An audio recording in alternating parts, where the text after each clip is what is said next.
du gouvernement rwandais qui aligne malheureusement des argumentaires fondés sur du mensonge en prétextant que les forces armées de la République démocratique du Congo avec les FDLR travaillent à attaquer le Rwanda, ce qui est totalement faux, et en prétextant qu'il existe un discours de la haine contre la population rwandophone porté par des autorités publiques en République démocratique du Congo.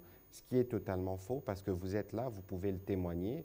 De toute évidence, depuis que nous vivons cette recrudescence de l'insécurité, les instructions au niveau du gouvernement sont extrêmement claires pour tous ceux qui se complaisent à aller dans ce sens. Ici, nous dénonçons cette attitude belliqueuse de Kigali pour laquelle nos forces armées répondront jusqu'au sacrifice suprême pour qu'aucun centimètre carré de la République démocratique du Congo ne puisse être cédé. Vous avez aussi suivi qu'il a été dit que le président de la République devrait prendre la parole dans les prochains jours pour fixer les cas parce qu'il est question pour nous de défendre l'intégrité de notre territoire.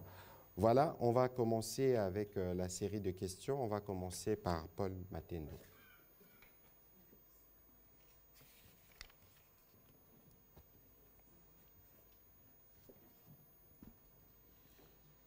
Merci beaucoup, Monsieur le Ministre. Vincent Karega, expulsé de la RDC, c'est une décision courageuse du gouvernement. Beaucoup de voix s'élèvent pour demander encore au gouvernement de prendre une autre décision courageuse, celle de quitter l'East African Community. Comment vous réagissez? Petite question. Beaucoup de gens disent que c'est un signal fort que le gouvernement donne en face du monde. Mais Karega sort de la RDC par le Brazza. Est-ce que le Rwanda ne donne pas un autre signal fort au gouvernement en disant que nous pourrons entrer par Kinshasa, nous pouvons entrer à Kinshasa par le Brazza? Bon, je ne voudrais pas aller dans les supputations. Il aurait pu choisir n'importe quelle destination pour sortir du territoire national. Cette expulsion est arrivée parce que vous savez d'ailleurs, depuis plusieurs mois, les compatriotes, même ici, je pense que nous avions eu à répondre à cette question, pourquoi vous n'expulsez pas l'ambassadeur rwandais? Un ambassadeur a pour mission de s'assurer de maintenir les rapports entre les deux États pour que s'il y a des problèmes, que cette facilitation s'efface. Je ne pense pas que c'était le cas pour lui. Mais ceci dit, si on l'avait gardé ici en République démocratique du Congo, c'est parce que fidèle à nos engagements, le président de la République voulait toujours garder des fenêtres pour que nous puissions avoir des espaces de discussion avec le voisin rwandais. Et malheureusement, l'attitude dont fait montre ces pays n'est pas de nature à suivre la voie de la paix, celle que nous avons choisie. Donc il était question pour nous de réagir au plan diplomatique aussi pour que cela serve justement de... Peut-être que cela va servir des détonateurs pour qu'ils comprennent finalement que la voie de la guerre et de la violence qu'ils choisissent, c'est une voie qui finira par se retourner contre eux, voire toutes ces populations, ces jeunes enfants, ces jeunes dames déambulées dans les villes. Je ne sais pas quel est le plaisir que prouve le gouvernement rwandais à offrir un tel spectacle, mais je pense que le temps de la fin pour ce type d'attitude est arrivé et donc nous devions réagir tel que nous avons réagi. Pour le reste, je ne voudrais pas aller dans la spéculation parce que Vous dites? Bon, écoutez, nous venons d'adhérer à la Eastern African Community, qui est un regroupement qui compte 6 pays. Ce n'est pas parce qu'il y a des difficultés qui sont d'ailleurs traditionnelles pour le Rwanda, parce que finalement, dans la ligne doctrinaire de ce pays, c'est de penser qu'on peut construire que dans le mensonge. Vous avez vu que le président de la République, quand il est arrivé, il a fait le choix difficile de reconstruire la paix dans la sous-région avec chacun de nos pays voisins. Le président de la République est parti au Rwanda en juin 2021. Le président Kagame est venu à Goma et vous avez vu de la manière la plus transparente, des accords ont été signés notamment pour protéger les investissements. Et il y a des accords, un accord qui a été parrainé, un protocole d'accord entre une compagnie rwandaise d'Iter Limited et la société qui produit de l'or ici, Sakima, parce qu'il y avait un besoin de commencer à parler économie pour les biens de nos populations. Mais je pense que cet agenda transparent et clair qui a été proposé, parce qu'il faut considérer ici, il faut d'ailleurs faire la nette démarcation entre le pouvoir rwandais et la volonté du peuple rwandais, parce que fort malheureusement, dans les mesures des rétorsions que nous allons prendre, c'est les populations qui vont subir l'attitude d'un pouvoir qui est coutumier des violences. Malheureusement, ce n'est pas cette violence qui va définir la suite de nos rapports, et ce n'est pas parce qu'il y a cette attitude belliqueuse vis-à-vis du voisin rwandais que nous allons quitter l'Eastern African Community. De toute évidence, si telle est l'option, si telle doit être la conséquence, le moment venu, les instances habilitées se prononceront. On va prendre les questions de Richard Chako, et puis ce sera Madame Pamela Amunazo.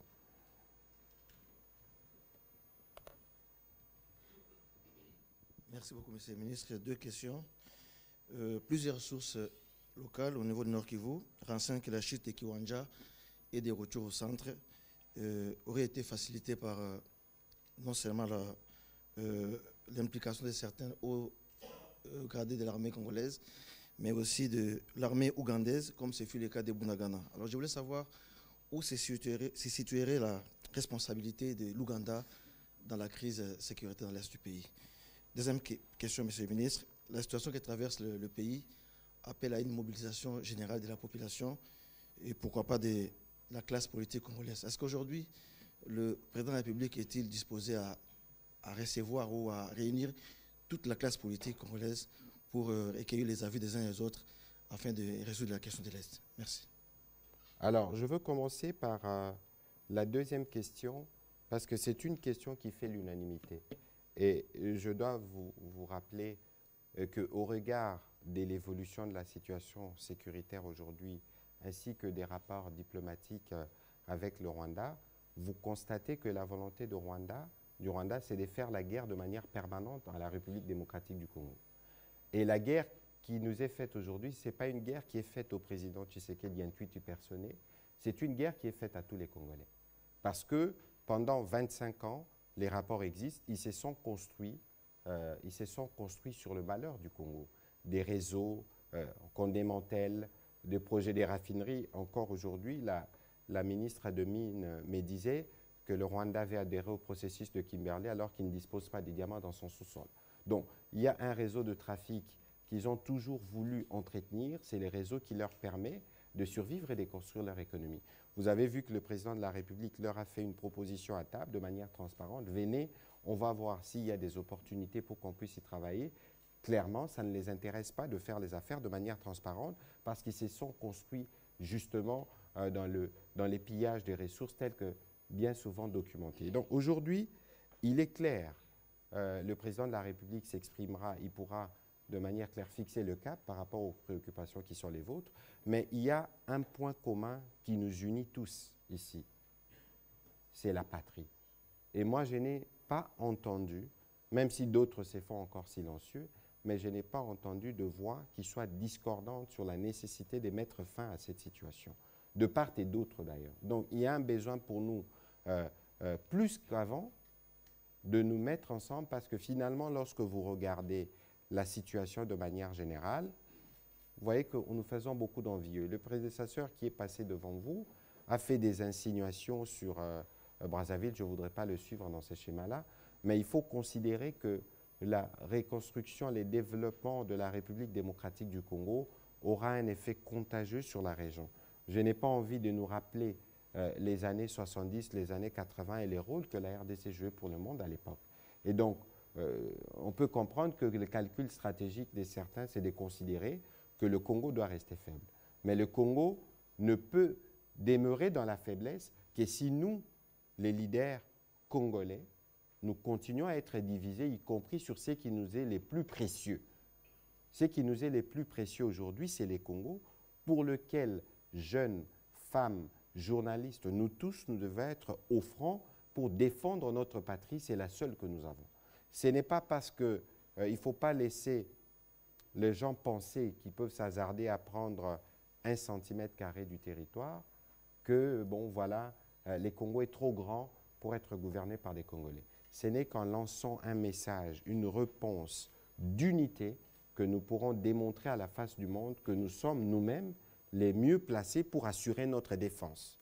Il faut que cela soit bien clair, sinon cette situation ne perdurerait pas depuis autant d'années. Et je pense que cette fois-ci, ça doit être la dernière, parce qu'on ne va pas, pendant toute une génération, s'il faut prendre les départs du génocide en 1994, être dans une situation de détresse, compter des femmes violées, des enfants qui ne vont pas à l'école, des avenirs gâchés. Cette fois-ci, je pense que le moment est venu pour nous tous de nous lever et de mettre un terme définitivement à cette situation qui plombe finalement notre développement. Vous avez suivi ici avec le ministre des Finances qui vous a dit que les dépenses sécuritaires ont explosé 10 fois plus. 10 fois plus pour les secteurs de la sécurité parce que c'est une armée que nous devons reconstruire.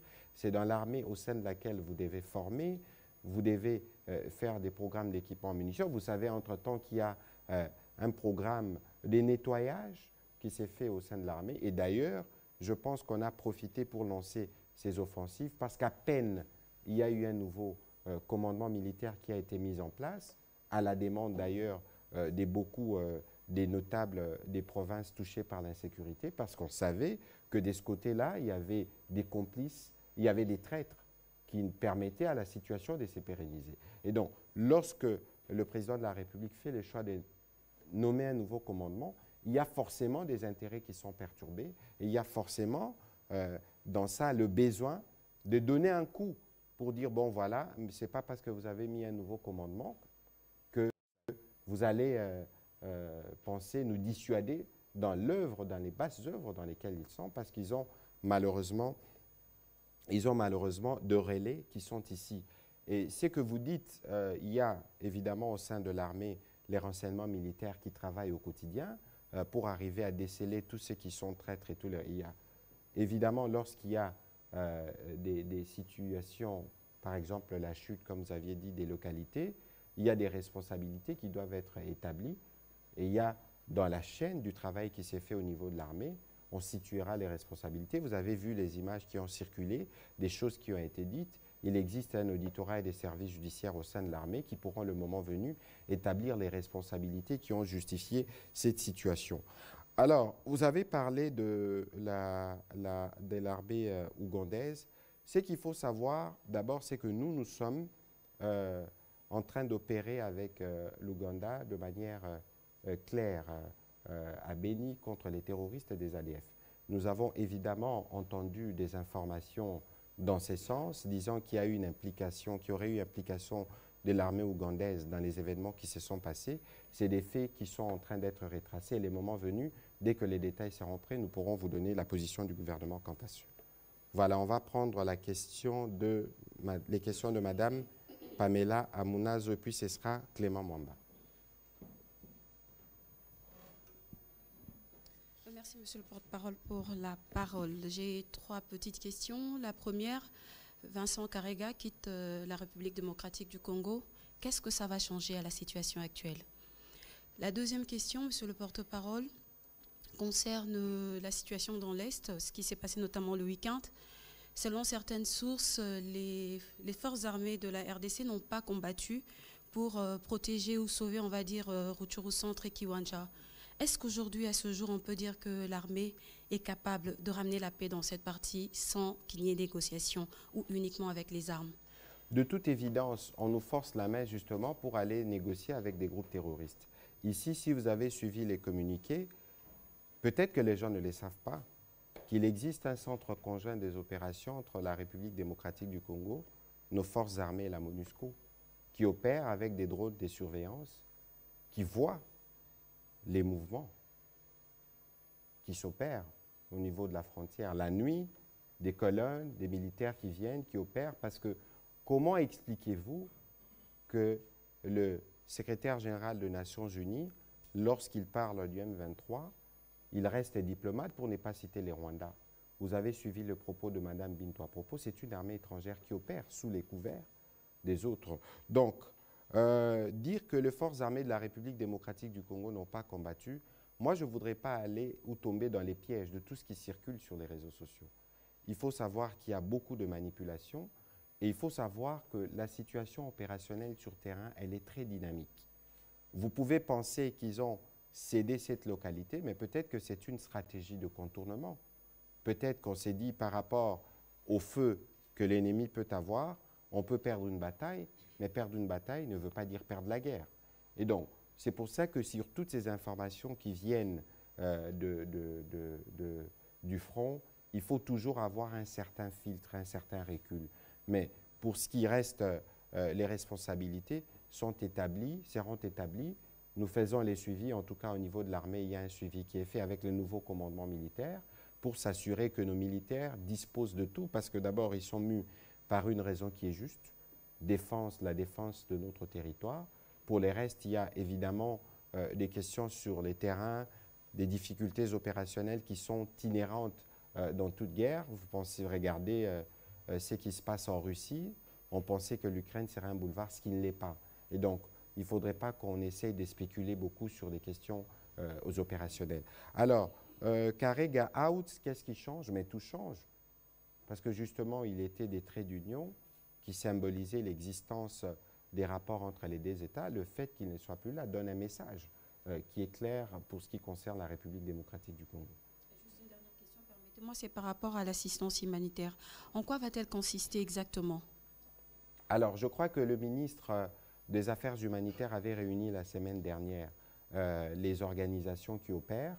Moi-même qui vous parle, nous sommes régulièrement en contact avec les responsables, notamment de OCHA, pour suivre comment la situation évolue. Il y a beaucoup de besoins. Il y a besoin d'eau, il y a besoin de latrines, il y a une liste. Et d'ailleurs, c'est pourquoi la mission qui devait y aller aujourd'hui n'est pas partie, parce qu'il fallait justement être en mesure de réunir tous ces besoins humanitaires pour qu'une réponse puisse être accordée. Et c'est cela, l'humanitaire, c'est justement l'une des raisons qui complexifie la stratégie des défenses de nos forces armées, parce que pour nous, il est question de penser à tous ces Congolais qui sont parfois pris entre les deux feux. Les autres viennent dans une aventure criminelle où les vies humaines importent peu.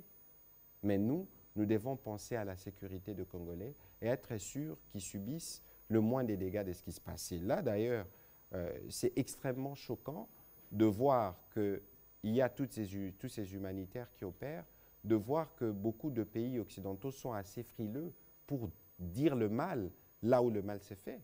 Le Rwanda devrait être sanctionné pour tous les torts qu'il cause à ces populations innocentes. Je crois qu'aujourd'hui, nous sommes dans une phase où nous continuons de documenter tout ce qui se fait. Les moments venus, nous ferons prévaloir nos droits devant les instances internationales. On va prendre les questions de Clément Mwamba.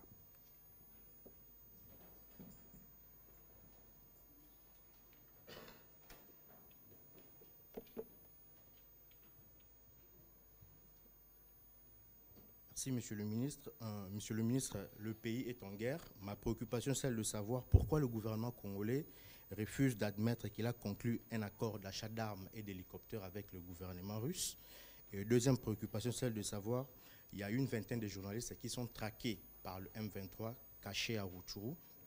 Qu'est-ce que le gouvernement compte faire pour assurer leur protection et sécurité? Alors, sur la deuxième question, depuis les débuts de ces événements, j'ai parlé à plusieurs journalistes qui étaient justement bloqués à Kiwanja, qui malheureusement ont éteint leurs médias parce que pris pour cible par le M23.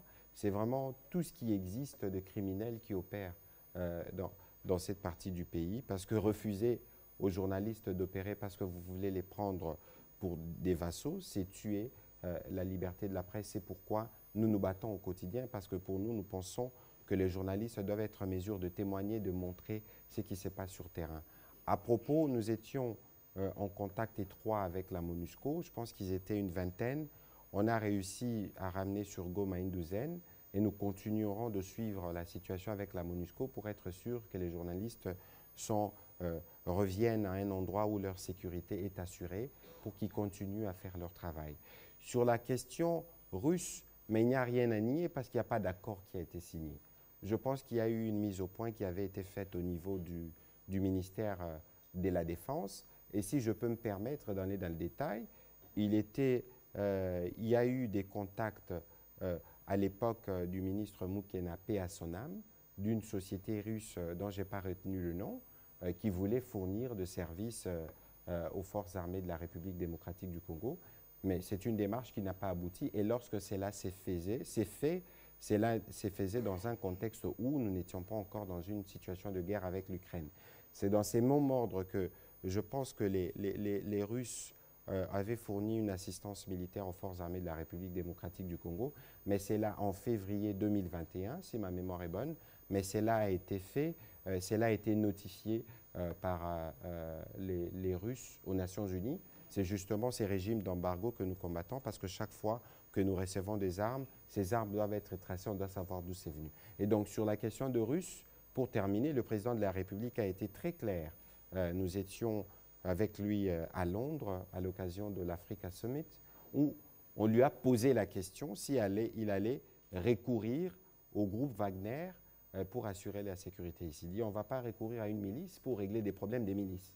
Et donc aujourd'hui, c'est clair, le gouvernement de la République démocratique du Congo, qui entretient encore des rapports diplomatiques avec la Russie, n'est pas dans une option comme celle-là.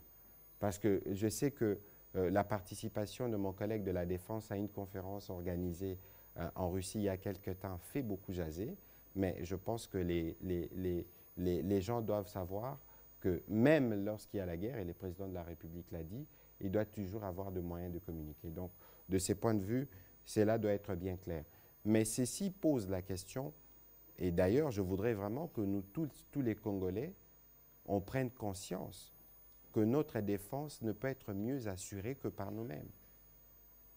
Et donc, au-delà de tout, aujourd'hui, les défis auxquels nous faisons face, notamment la montée en puissance de nos forces armées, ce n'est pas des défis qui commencent avec le président Tshisekedi. Il faut regarder par quel processus nous avons commencé. S'il faut repartir, je ne voudrais pas faire l'histoire, parler de forces armées congolaises après le dialogue de Sun City qui devait fusionner avec l'armée du RCD, l'armée du MLC. Plus tard, brassage, mixage, mais tout ce qui a été fait n'était pas de nature à solidifier l'armée. Disons les choses telles qu'elles sont. Mais le président Tshisekedi est là, il dit des choses de manière claire. J'étais avec lui à Bunia lorsqu'il disait qu'il y avait des problèmes des effectifs dans l'armée. Ça pouvait paraître des questions taboues, mais je crois que le président de la République, dans sa stratégie sincère, aujourd'hui, les Congolais, nous devons tous savoir que nous avons une armée où il y a des militaires qui sont braves, qui sont vaillants, mais une armée qui doit être réorganisée par rapport aux objectifs et à l'ambition du pays.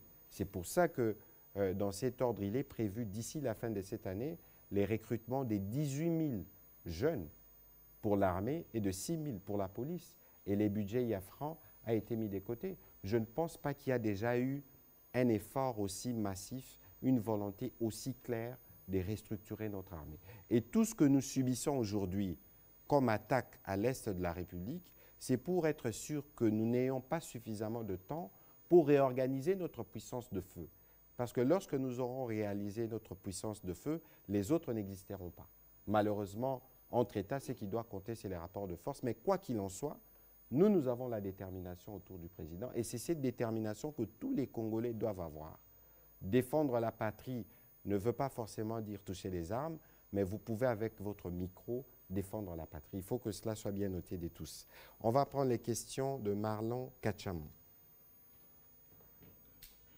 Et puis, ce sera Pichou Moulumba. Monsieur le ministre, je veux vous poser une question qui se pose aujourd'hui dans les chefs des Congolais. Et vous avez aussi tenté d'effleurer à travers vos différentes réponses, par des brides des réponses, mais j'aimerais avoir beaucoup plus des précisions. Alors, selon les derniers classements mondiaux des Global Firepower, les FRDC se situent actuellement à la 76e place sur 140 forces armées répertoriées dans le monde. Et comparativement à l'année 2021, les FRDC ont gagné 5 places dans le monde. Et en Afrique, les FRDC sont classés 11e puissance militaire. Monsieur le ministre, ce qui est marrant, amusant et inquiétant aussi, c'est que l'armée rwandaise n'est jamais citée dans ces rapports. On ne parle même pas de l'existence de l'armée rwandaise. Mais qu'est-ce qui se passe quand on ne cite pas l'armée rwandaise et que nous-mêmes, les FRDC, nous n'arrivons pas à bouter cette prétendue armée sur le sol congolais? Alors, une autre question, monsieur le ministre, ne sommes-nous pas en train de nous tromper d'adversaire? Quel est le vrai problème de l'armée congolaise aujourd'hui, effectif du personnel militaire actif, vous avez essayé de répondre, ouais, donnez-nous des chiffres. Il faut combien d'hommes sur le terrain pour se battre contre cette petite armée rwandaise? Ça, deuxième chose, le budget alloué à l'armée congolaise, est-ce aussi un problème? Ou encore, il y a un problème qui a pris déjà des racines que nous saurons nullement donner des solutions par rapport à la guerre non, je crois que, d'abord, sur le classement que vous avez fait, bon, je dois relire et vérifier. Peut-être que c'est des classements qui se font suivant tel point. N'ayant pas lu, je ne saurais pas le commenter. Mais ici, il faut retenir une chose, parce que nous devons nous dire les choses telles qu'elles sont. Ça fait 25 ans, au moins, que notre armée est sollicitée. Ça fait 25 ans que la crise à l'Est perdure. Ça fait 25 ans, les militaires, il y a des règles. Lorsque vous allez au front, vous faisiez peut-être 2-3 jours, on vous relève. C'est des choses dont on ne peut pas aller dans le détail et pour lesquelles, malheureusement, je n'ai pas tous les détails non plus. Peut-être qu'avec mon collègue de la Défense, un jour, on abordera les sujets. Mais ici, ce qu'il faut retenir, c'est qu'il y a un plan massif de réforme de l'armée. On a fait aboutir la loi de programmation militaire qui était attendue depuis une bonne dizaine d'années. On en parle, on n'en a jamais eu. Dans les budgets en cours d'examen dont on demandera la recevabilité demain à travers la voix du chef du gouvernement, il est prévu à peu près $1 milliard. C'est un effort considérable qui a été fait. Et donc, quoi qu'il en soit, moi, je ne voudrais pas aller dans des comparaisons avec telle armée ou telle autre, mais nous allons, grâce à la stratégie mise en place, assurer la montée en puissance de nos forces armées pour défendre l'intégrité de notre territoire. Et donc, si aujourd'hui, vous savez, dans l'histoire des nations, il y a des cycles. Il y a des cycles. À un moment donné, nous étions, nous, les plus puissants de la sous-région. Et aujourd'hui, il y a ce qui se passe. Ce qu'il y a aujourd'hui n'est pas appelé à rester comme tel parce que nous avons déjà commencé le travail. Lorsque vous faites le diagnostic, vous savez par où il faut commencer à boucher. Je vous ai parlé du programme massif des recrutements des 18 000 jeunes. Ça veut dire que nous avons déjà pris conscience et que le reste c'est une question qui va se gérer avec le temps. Et je suis sûr que nous allons y arriver. On va prendre les questions de Pichu Munumba.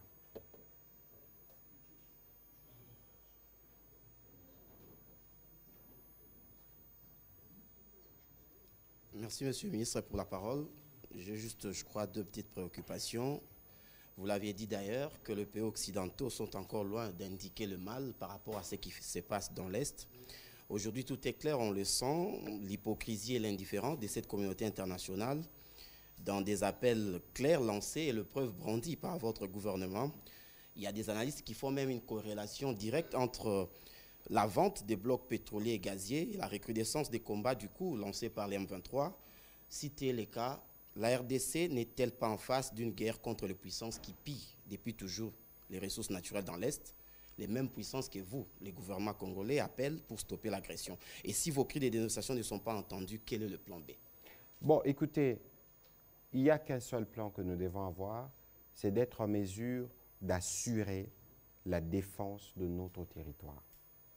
Et cela, pour assurer ces défenses, je vous ai dit, il y en a qui ont besoin des armes qui sont les militaires, mais il y en a qui ont leurs plumes, qui ont leur micro, vous, pour contribuer justement à la défense de ce qui nous réunit tous. Et donc aujourd'hui, il ne faut pas, et cette expérience doit nous conforter davantage à l'idée que nous devons véritablement prendre conscience du rôle de notre pays et de ce que nous, citoyens congolais, avons comme responsabilité par rapport à ce pays. Nous avons tous les potentiels du monde ici, dont on parle, mais exploitons-le. Donnons-nous les moyens, par exemple, d'assurer la préservation de nos richesses. Moi, je ne voudrais pas, nous entendant, je ne voudrais pas aller chercher à blâmer les grandes puissances, nous font la guerre et tout le reste, parce que vous allez remarquer quelque part, quelqu'un l'a dit ici, il y a toujours un complice. Il y a toujours un Congolais qui contribue à une guerre contre sa propre patrie. Moi, je suis choqué de voir que certains se plaisent à critiquer l'armée, mais avez-vous déjà entendu un Américain dans un pays démocratique comme les États-Unis critiquer l'armée américaine? Ce n'est pas que l'armée ne peut pas être critiquée, mais lorsque vous êtes dans un contexte où les pays doivent être défendus, vous vous assurez de donner toutes les chances. Quelqu'un m'a fait observer ce matin que finalement, ce sont les médias qui font par exemple la publicité de ce que font les agresseurs. Ah, les FARDC ont perdu tel, ont perdu tel, ont perdu tel, mais il faut toujours avoir les reculs qu'il faut par rapport au dynamisme de la situation opérationnelle sur terrain. Parce que c'est des situations qui ne sont pas figées, c'est des situations qui changent. Donc il est important que les uns et les autres intègrent cet aspect. Alors je ne voudrais pas non plus voir de lien avec le fait que nous, on veut mettre en valeur nos blocs pétroliers parce que justement, nous avons besoin de régler ces problèmes. Aujourd'hui, les Virunga dont tout le monde parle, mais c'est là que se passe la violence. Combien de gens, de manière claire, viennent condamner? Nous avons suivi la position américaine, nous espérons qu'ils iront plus loin, parce qu'il ne suffit pas de dénoncer les balles, il faut condamner. Et nous espérons, les autres sûrement, parce qu'il y a la diplomatie qui se fait. Vous avez vu que le président de la République a reçu l'émissaire du président angolais qui s'occupe de la médiation du processus de Luanda, et que nous, qui sommes fidèles à nos engagements, notamment pour avoir une paix, une région stable, nous continuerons. Peut-être que ces pays-là travaillent en dessous de main, mais ici, il faut que le mal soit dit. Et nous attendons de tous ces pays du monde. Ce serait justice, dans un contexte où le monde se mobilise quotidiennement pour l'Ukraine qui est agressée, que le monde puisse se mobiliser, non pas parce que nous sommes au gouvernement, mais pour ces jeunes enfants qui déambulent, vous avez vu les photos, pour ces femmes qui sont à nouveau violées, et ça fait autant d'années que ça dure, ça doit s'arrêter. Alors, on va prendre les dernières questions, parce qu'il est question de laisser l'antenne. On va prendre les questions de Madame Sylvie Bongo, comme ça nous pourrons dire un mot en lingala.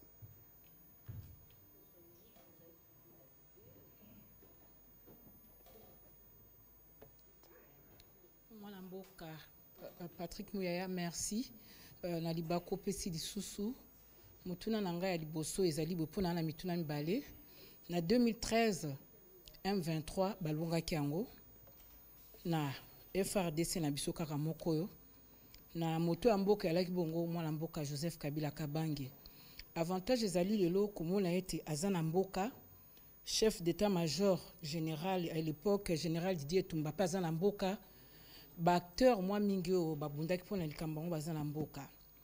Atako lelo coalition FCC cash et ezaka lisusu te. Est-ce que toko komona tete ba konzi mibale oya kala na oya lelo président Félix Tshisekedi bavanda na ndeko na ye pona kosolola nde tomonaki ni États-Unis tango Ben Laden aza kotungisa tomona image moko etikala historique président Obama, Clinton na Bush kovanda esika moko pona koluka solution ya mboka parce que intérêt ya mboka il faut ezali kola ba intérêt politique. Ya mibale ezali o etali force régionale o esengeli ya solo tomonaki armée ya Kenya esi esili yaki pe tozoyoka esi ekei ya Soudan toyoki ata solo te kaka Burundi nde ezali na kanisa soki naza na libunga kosunga ngai. Est-ce que ezotalisa ete ke sengeli na biso to compter plus sur les FRDC parce que ezala MONUSCO ezala force régionale jamais bakolinga mboka jamais bakokufela mboka lolenge FRDC kokufela mboka na biso. Bon, ya liboso eloko il faut koyeba c'est que ba force régionale wana l'air ekomakawa bazalaka toujours na basoda oyo ya biso parce que bayebi mabele na biso koleka biso te. Soki pe mokonzi ya mboka azwi risque wana mpo eza risque ya kobegisa ba force régionale, c'est parce que mokonzi ya mboka aza na souci. Omoni biso Congo toza motema ya Afrique. Lelo le Congo appartient à combien d'organisations sous-régionales? Toza na CEAC, Afrique centrale, toza na EAC, Afrique de l'Est, toza na SADC, Afrique australe. Ça veut dire que toza na rôle moko central. Et que ba pays wana nyonso, soki lelo Congo ezwi kimia, je crois que développement ekobanda makasi. Yango mokonzi ya mboka azwaki ndingisa wana lobi, ndenge tokoti na communauté de l'Afrique de l'Est, moyen pe ezali. Comme ba problème ya sécurité au toza nango, ezape mingi na ba pays voisins. Boya totalana dans un rapport de franchise. Ndenge tokosala ke makambo wana esila.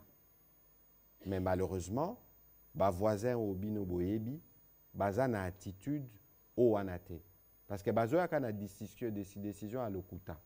Pour makambo yotali ba FDLR. Émission moko salaka na au commandement militaire. Ba FDLR baza ba force génocidaire o basaka génocide na Rwanda. L'air to fungolaka ba frontière na biso. Pona koyamba ba victime ba génocide ba kotara na kati depuis 1996. Lelo 28 ans 26 ans après ba Rwandais régime rwandais bazwaka kaka prétexte wana na Congo ba FDLR bazali. Mais ba FDLR ba bomaka liboso ba congolais. Siko est-ce que bino bosi boyoka parce que tozo yoka pe omoni ba mindele belé pichu abetaki lisolo awa.